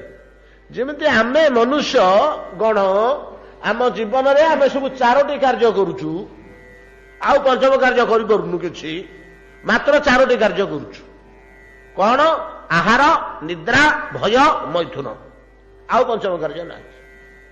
ଆପଣ ଯାହା କରୁଛନ୍ତି ଇ ଭିତରୁ କୋଉଟା ହେଲେ ଗୋଟେ ହେଇଥିବ। ଭୟରୁ ଉଦ୍ଧାର ପାଇଁ କରୁଥିବେ, ଆହାର ବ୍ୟବସ୍ଥା ପାଇଁ କରୁଥିବେ, ନହେଲେ ତ ଭୋଗ ବିଳାସ ପାଇଁ କରୁଥିବେ, କିମ୍ବା ନିଦ୍ରା ନିମନ୍ତେ କିଛି ବ୍ୟବସ୍ଥା କରୁଥିବେ। ଯାହା ଆପଣ କର୍ମ କରିବେ ଏ 4টাର ଅନ୍ତର୍ଗତ। ଏ 4ଟି ଛଡା ଆଉ ପଞ୍ଚମ ଧର୍ମୀ କର୍ମ ନାହିଁ, ସମ୍ଭବ ନୁହେଁ। କିନ୍ତୁ ପଞ୍ଚମହାଭୂତ ଛଡା 6 ନମ୍ବର ମହାଭୂତ ଆଉ ପ୍ରଶ୍ନ ଉଠୁନି। କିନ୍ତୁ ମନୁଷ୍ୟରେ 4ଟି କର୍ମ ବ୍ୟତିରେକ ଆଉ ପଞ୍ଚମ କର୍ମ ନାହିଁ। ଯାହା ସେ ତା ଜୀବନ ଯାକ କରୁଛି ଏ 4টাରୁ କୋଉଟା ରହିଲେ ଗୋଟେ ପାର୍ଟ। ଏ 4টাର ପରିପୂରକ କର୍ମ ସେ ହେଇଥିବ, ଅନୁପୂରକ କର୍ମ ହେଇଥିବ। ଠିକ ସେଇଭଳିଆ ବର୍ଣ୍ଣ ମଧ୍ୟ ଏ ଚତୁର୍ବର୍ଣ୍ଣ ସମାଜ ଏ ଚତୁର୍ବର୍ଣ୍ଣ ବର୍ଗ ପଞ୍ଚମ ବର୍ଣ୍ଣ ପ୍ରସର ନାହିଁ ଏ ଚାରିଟାକୁ ମଧ୍ୟ ତିନି କରିପାରିବନି, ତିନି କରିପାରିବନି। ସମାଜ ମାତ୍ର ଏଇଟା ରହିବ। ଅତଏବ ବର୍ଣ୍ଣାଶ୍ରମ ଧର୍ମ ଆମେ କଣ କରିଛେ ବର୍ତ୍ତମାନ, କିନ୍ତୁ ଗୋଟେ ଆମେ ବିପଦ କରିଛେ। ଆମେ ଏଗୁଡାକ ସବୁ ଭାଙ୍ଗିଦେବୁ, ଆମେ ସବୁ ଏକ ହେଇଯିବୁ ବୋଲିକିରି ଆରମ୍ଭ କରି ଗୋଟେ ଅଲଗା ଭାବରେ ବୁଝି ବାମୁଣର ପୁଅ ବାମୁଣ, କ୍ଷତ୍ରିୟ ପୁଅ କ୍ଷତ୍ରିୟ, ଏମିତି ଗୋଟେ ହିସାବ ଆମେ ଧରି ଗୁଣକର୍ମକୁ ବିଚାର ନ କରି, ଗୁଣକର୍ମକୁ ବିଚାର ନ କରି ଏ ପ୍ରକାର ଗୋଟେ ଧରି ଆମେ ସବୁ ଏକ ହେଇଯିବୁ ବୋଲି ଭାବିଛୁ। ୟା ଦ୍ୱାରା ଆମର ଅଶେଷ କ୍ଷତି ହଉଛି। କଣ କ୍ଷତି ହଉଛି? ବ୍ରହ୍ମଚାରୀର ଯୋଉ କର୍ମ ସେଟା ବ୍ରହ୍ମଚାରୀ କରୁନି, ତେଣୁ ତାର ବ୍ରହ୍ମଚର୍ଯ୍ୟ ଜୀବନ ନଷ୍ଟ ହେଲା, ତାର ବାକି ତିନିଟା ଜୀବନ ମୂଳ ଦୁଆଟା ହଲିଗଲା, ସେ ଭଲ ହବନି। ଗୃହସ୍ଥର କର୍ମ ଗୃହସ୍ଥ କରୁନି, ତା ପାଇଁ କି ସେ ଗୃହସ୍ଥର ଯୋଉ ସ୍ଥାନ ଗତି ପାଇବା କଥା ସେଟା ସେ ପାଇବନି। ବାନପ୍ରସ୍ଥର ଜୀବନ ବାନପ୍ରସ୍ଥି କରୁନି, ସନ୍ନ୍ୟାସର କର୍ମ ସନ୍ନ୍ୟାସୀ କରୁନି, ବ୍ରାହ୍ମଣ କର୍ମ ବ୍ରାହ୍ମଣ କରୁନି, କ୍ଷତ୍ରିୟ କର୍ମ କ୍ଷତ୍ରିୟ କରୁନି। ଇଏମାନେ ଯଦି ସ୍ୱ ସ୍ୱ କର୍ମ ଠିକ କରନ୍ତେ, ନିଜେ ବି ଚଳିଯାଆନ୍ତେ, ସମାଜ ଶୃଙ୍ଖଳିତ ରହନ୍ତା।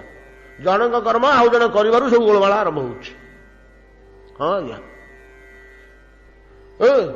ତେଣୁ ଆମକୁ ଭଗବାନ ବାରମ୍ବାର କହିଲେ ତିନି ଜାଗାରେ କି ଚାରି ଜାଗାରେ, ଏ ଅର୍ଜୁନ ସ୍ୱଧର୍ମେ ନିଧନ ଶ୍ରେୟ ପରଧର୍ମ ଭୟାବହ। ଆମେ ସବୁ ଛାଡ଼ିକିରି ପରଧର୍ମ କରିବାରେ ଲାଗିଛୁ, ଆଉ ଭୟାବହ ଅବସ୍ଥା ଦେଇକରି ଜୀବନଯାପନ କରୁଛୁ। ସବୁବେଳେ ଆତଙ୍କ ଅବସ୍ଥାରେ, କେତେବେଳେ ବୋମା ପଡ଼ିଯିବ କି, କେତେବେଳେ ଗୁଣ୍ଡାମାନେ ବାଡ଼ି ଆସିବେ କି, ଏ ନକ୍ସଲାଇଟ ଆମ ପୁରୀରେ ବସିଯିବେ କି, ଏ ଦୁର୍ଭିକ୍ଷ ହେଇଯିବ କି, ମହାମାରୀ ହେଇଯିବ କି, ସବୁବେଳେ ଆତଙ୍କରେ ଜୀବନଯାପନ କରୁଛୁ। ଟଙ୍କା 5,000 ପକେଟରେ ଧରି ପଦାକୁ ବାହାରିଲେ ଛନ ଛନ ଚାହୁଁଛୁ, କିଏ କଣ ଛୁରୀ ଧରିକି ଆସୁଛି କି, କିଏ ଦେଖିଥିଲା କି? ଘରକୁ ନ ଫେରିଲା ପର୍ଯ୍ୟନ୍ତ ଶାନ୍ତି ନେଇ ଚା ଟିକେ ଖାଇପାରୁନୁ, କୋଉଠି କିନ୍ତୁ ପଳେଇବି ଘରକୁ ଶୀଘ୍ର, 5,000 ଟଙ୍କା ପକେଟରେ ଅଛି। ଆତଙ୍କ ନାହିଁ? ସୁନ୍ଦର ଝିଅଟିଏ କି ଭଉଣୀଟିଏ କି ବୋହୂଟିଏ ସାଥିରେ ଥିଲେ କି ପ୍ରକାର ଅବସ୍ଥା ହଉଛି ଆଜିକାଲି, ଏଗୁଡ଼ା କାହିଁକି ସୃଷ୍ଟି ହେଇଛି? ଏଟା ମିଛ କଥା। ଗାଡ଼ି ମଟର ଯାହା ହେଲାଣି ଅବସ୍ଥା, ଭକୁଆ ହେଇକିରି ଆମେ 500 ଚାହିଁଛୁ, ନାନା ପ୍ରକାର କଦର୍ଯ୍ୟ କାର୍ଯ୍ୟ ହେଇଯାଉଛି। ଆମେ 500 ଲୋକ ସେ ଭିତରେ ବସିଛୁ, ଭକୁଆ ହେଇ ଚାହୁଁଛୁ ସମସ୍ତେ ମୁହଁ ପୋତିକିରି। ପୁଲିସ ପଚାରିଲା, ତମେ ଦେଖିଛ? ନାଇଁ, ମତେ ଢୋଳଉଥିଲି।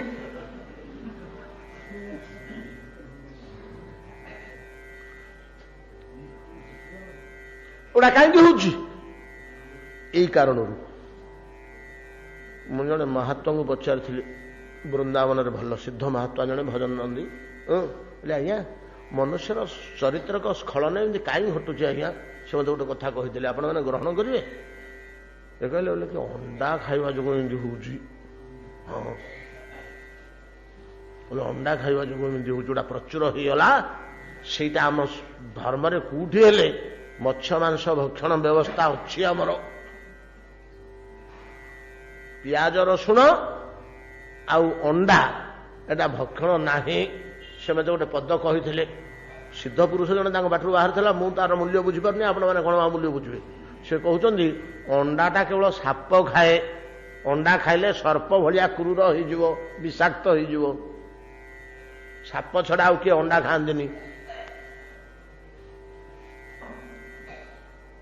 ଏ କଥା କହିଥିଲେ ଜଣେ ମହାତ୍ମା। ଯାହା ହଉ, ଖାଦ୍ୟପେୟ ଦୃଷ୍ଟିରୁ ହଉ କି ଆଚରଣ ଦୃଷ୍ଟିରୁ ହଉ କି ଶିକ୍ଷା ଦୀକ୍ଷା ଦୃଷ୍ଟିରୁ ହଉ, ସମାଜ ବର୍ତ୍ତମାନ ଯୋଉ ପରିସ୍ଥିତିକି ଯାଇଛି, ଆମର ବର୍ଣ୍ଣାଶ୍ରମ ଧର୍ମ ହଲିଯିବାରୁ ସମାଜ ବିଶୃଙ୍ଖଳିତ, ଆତଙ୍କିତ, ଭୟଶଙ୍କିତ ହୋଇପଡ଼ିଛି। ପଡ଼ିଶା ଘର ଗୋଟେ ପିଲା କ୍ଷୀର ଟିକେ ପାଇକିରି ନ ପାଇକିରି ମରିଗଲା।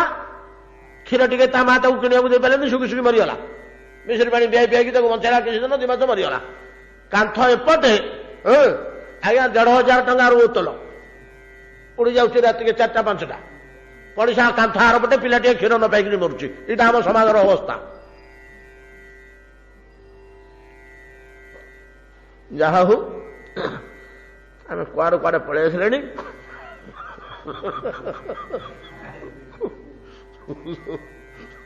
ବହୁତ ବାଟ। ଚାତୁର୍ବର୍ଣ୍ଣ୍ୟ ଏଟା ଆମର ପ୍ରୟୋଜନ। ବର୍ତ୍ତମାନ ପରିସ୍ଥିତିରେ ଆମର ବର୍ଣ୍ଣ ଉପରେ, ଆଶ୍ରମ ଉପରେ, जो ज्ञान आमर सृष्टि हवा कथा सेटा रहुनी बोली आम क्षुद्र परिसर में जी परा जाए आम चिंता करुचे शास्त्र कथा ए चारिटा वर्ण जो रहा ये चारिटा वर्ण की ओ चारिटा आश्रम पे तो वेद कर्म निर्णय कर देछन्ति तुम्हें क्या हो ना आज्ञा मु क्षत्रिय जड़े ना तुम्हें ए कर्म करो एथुर विच्युत होनी ए कर्म करो तमें किए ना आज्ञा मु जड़े ब्राह्मण तुम्हें ए कर्म करो कहले तुमर मंगल हम तुम 50 जनकर मंगल हेले तो समाज मंगल समाज बोले कौन गोटे नुआ जिनिस कि व्यक्ति की नहीं तो समाज ना व्यक्ति गुड़ा को अलग करदे समाज बोली किसी गोटे रही से समाज बोली गोटे तो पदार्थ नहीं समष्टि व्यष्टि समष्टि टाकू समाज कह जो कर्म निर्णय होती शास्त्र मानकरे कहा कौन से कर्म गुड़ाक अरे केते गुड़े क्लेश रही केते गुड़े क्लेश रही वर्णटा आम पर विचार करवा आश्रमटा जब विचार करवा जड़े ब्रह्मचर्य आश्रम रे प्रवेश कला क्षणी ताकू घोर कष्ट करने को हम कौन ना गुरुगृह रहिब कठोर व्रत मान पालन कर कठोर व्रत गुरुंग अग्रते बसिब चरण अग्र न दिशिब इत सब एकादश स्कंद लिखाई ब्रह्मचर्य कौन कर्म अन्य शास्त्र में लिखाई प्रत्यह गुरुंग आदेश रे गोचारण करने जीव वेदाध्ययन कर भिक्षा कर अरण्य फलमूल संग्रह कर पुष्प तुलसिका चयन कर केते प्रकार रही गुरुगृह कि सेवा कर सब क्लेश घोर कष्ट एगुड़ाक जब ठीक न कर ब्रह्मचर्य आश्रम जो फल पाइबा कथा से पाइब नहीं कर्म निरूपण हो कर्म निरूपण हो बड़ जिनिस है प्रतिदिन यज्ञ कर यज्ञ ठीक ठीक भाव एमती केते रही सब कर गृहस्थाश्रम ब्रह्मचर्याश्रम पर गृहस्थाश्रम शास्त्र कहले तुम कि ना तुम प्रथम कार्य है पंच महायज्ञ कर पांचटा महायज्ञ कौन पांचटा महायज्ञ ना ब्रह्मयज्ञ दैवयज्ञ ऋषि यज्ञ नुरुयज्ञ भूतयज्ञ ब्रह्मयज्ञ गीता भागवत वेद वेदांत उपनिषद टिके प्रतिदिन पढ़िब जगन्नाथ को दर्शन कर स्तव स्तुति गाइब यहाँ ब्रह्मयज्ञ दैवयज्ञ अग्नि रे मंत्र उच्चारण कर घृताहुति टिके दब इंद्राय स्वाहा अग्नये स्वाहा वायवे स्वाहा वरुणाय स्वाहा कर घृताहुति टिके दब प्रतिदिन दैवयज्ञ ऋषि यज्ञ सनकाय सदा नमः सनंदने सदा नमः जो तर्पण अच्छी पितृतर्पण ऋषि श्राद्ध कर ऋषि मानकर प्रतिदिन कर तर्पणादिक तापर दैव गला ऋषि गला नुरु यज्ञ गाँव में किए भोकर रही जाऊँगी कार आज चुली लगिलानी क्या पिले चाउल पाइले भोकर छटपट होती घर को पुण्य पठेब गाँव को किए अतिथि किए अभ्यागत आसी बसची कुठी डाक पुण्य खावा दब घर को किए अतिथि अभ्यागत आसले पुण्य खावा दब एटा नुरु यज्ञ तापरे भूत यज्ञ भूत कहले प्राणी तुमको आश्रय कर प्राणी माने तुमको आश्रय कर प्राणी माने किए से ना कुकुर गुड़े बुलुचंदी डाक खावा दब गोरु गुड़े बुलुचंदी डाक खावा दब कुआ गुड़े उड़ुचंदी डाक खावा दब जो प्राणी माने सब ग्राम में रही खावा दब ये 5 जन को दे सारा पर जहाँ बलिव से तुम्हें खाइब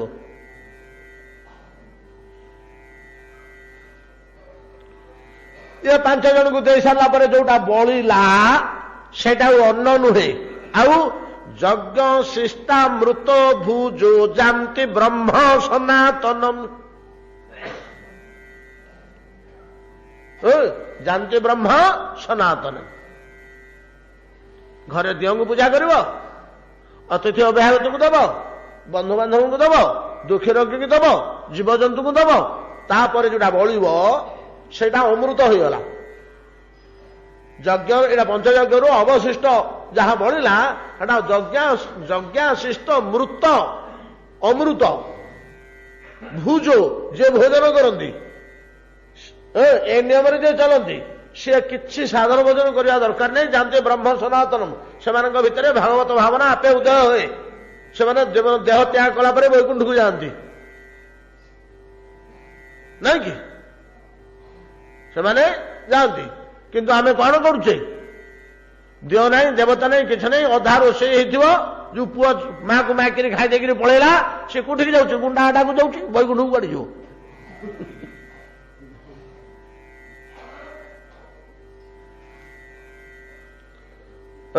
ଏ ଅବସ୍ଥା ହଉଛି।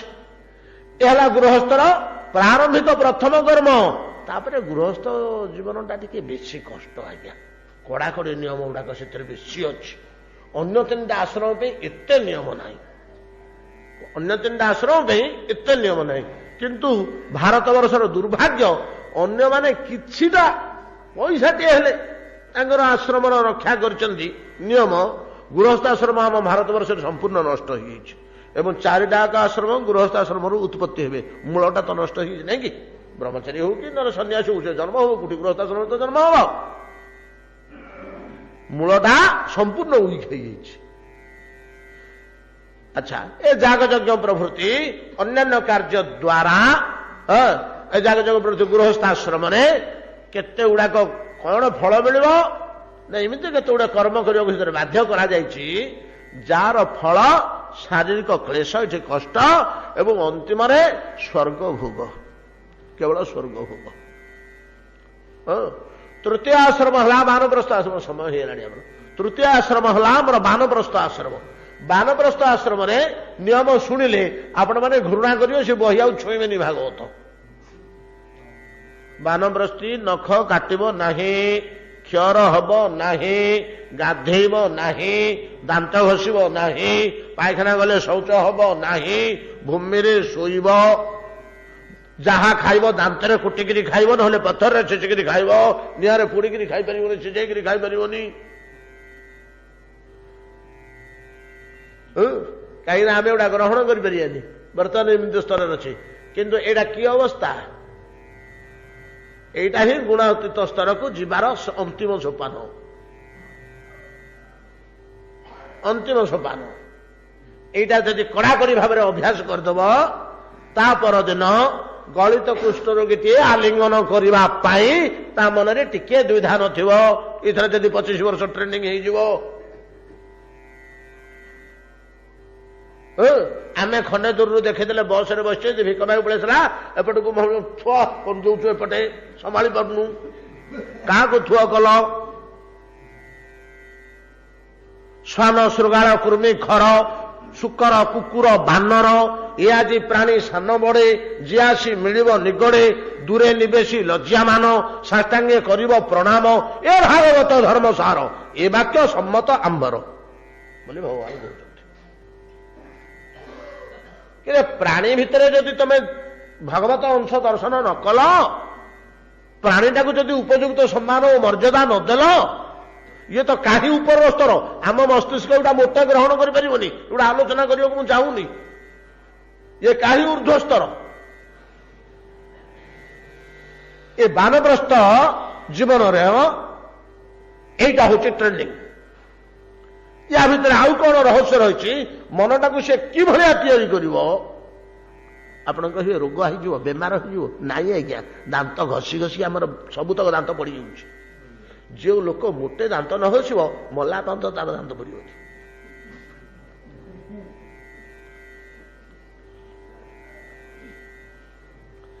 ଏଗୁଡାକ ଆମର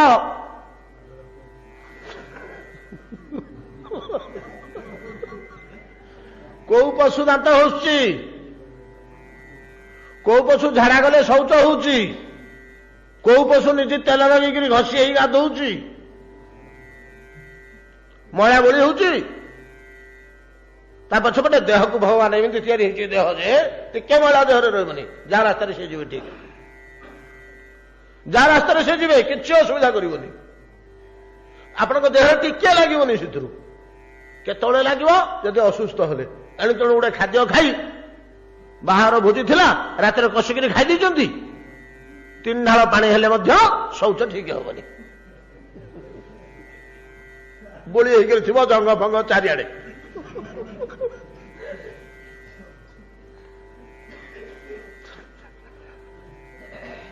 ସତ କଥା, ଦେହଟା ଏମିତି ତିଆରି ହେଇଛି କିଛି ଅସୁବିଧା ନାହିଁ।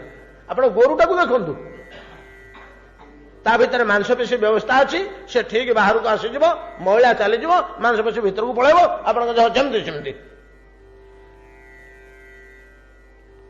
ଆବଶ୍ୟକ ନାହିଁ। ଆମେ ଜୀବନ ଯାତ୍ରା ପଥରୁ ବିଚ୍ୟୁତ ହଉଛ ବୋଲି ଗୁଡାକ ଦରକାର ହଉଛି। ଗୋଟା କେମିତି ଅଭ୍ୟାସରେ ପଡିଯାଇଛି। ଯାହା ହଉ ବାନପ୍ରସ୍ଥ ସମ୍ବନ୍ଧରେ ସପକ୍ଷରେ ଗୁଡାକ ସବୁ କହିବାକୁ ହୁଏ। ଆଉ ସରିବ, ନିୟମର ବହୁତ କଥା ଅଛି। 7:30 ହେଇଗଲାଣି, ପୁଣି ଜାଣି ଯିବାକୁ ଅଛି। ଆଜି ଶେଷ ଦିନ ସପ୍ତାହ। ଠିକ ସେଭଳିଆ ଭିକ୍ଷୁ ଆଶ୍ରମରେ ମଧ୍ୟ ଅନେକ ଦୁଃଖ ଅଛି। ଇଏ ସମସ୍ତ ଦୁଃଖ ଗୁଡାକ କହୁଛନ୍ତି ଶରତକାଳ କଣ କଲା? ପାଣିର ମଇଳା ଦୂର କରିଦେଲା, ଆକାଶର ମଇଳା ଦୂର କରିଦେଲା, ଭୂମିର ମଇଳା ଦୂର କରିଦେଲା, ଜୀବମାନଙ୍କର ସାଙ୍କର୍ଯ୍ୟ ଦୂର କରିଦେଲା। 4ଟା ଜିନିଷରୁ ମଇଳା ଦୂର କରିଦେଲା। ଯଥା ହରିଭକ୍ତି, ବ୍ରହ୍ମଚାରୀ ହଉ, ଗୃହସ୍ଥ ହଉ, ବାନପ୍ରସ୍ଥ ହଉ କିମ୍ବା ସନ୍ନ୍ୟାସୀ ହଉ, ଯଦି ହରିଭକ୍ତିର ଅଭ୍ୟାସ କଲା ତାକୁ ବାନପ୍ରସ୍ଥର ନିୟମ ମାନିବା ଦରକାର ନାହିଁ, ସେଇ ଫଳ ପାଇଯିବ। ସନ୍ନ୍ୟାସୀର ନିୟମ ମାନିବା ଦରକାର ନାହିଁ, ସେଇ ଫଳ ପାଇଯିବ। ନାଇଁ କି?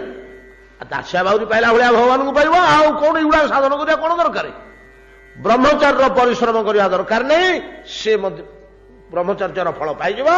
ଗୃହସ୍ଥାଶ୍ରମର ନିୟମ ଆଚରଣ କରିବା ଦରକାର ନାହିଁ, କେବଳ ଯଦି ହରିଭଜନ କରିବ ଗୃହସ୍ଥାଶ୍ରମର ସମସ୍ତ ଫଳ ସେ ପ୍ରାପ୍ତ ହବ। ଆହୁରି କିଛି କଥା ୟା ଭିତରେ ରହିଗଲା। ମୁଁ କାଲି କହିଥିଲି ବାକ୍ୟଟି ଭିତରେ ବହୁ ରହସ୍ୟ ରହିଛି, ବହୁତ ଜାଣିବା ଜିନିଷ ରହିଛି। ଯାହା ହଉ ଆମେ ପରବର୍ତ୍ତୀ ସମୟରେ ଆଲୋଚନା କରିବା, କଣ କରିବା। ଆସନ୍ତାକାଲି ଟିକେ ପାଠ ବନ୍ଦ କରିବା କି ମୁଁ ବୁଢା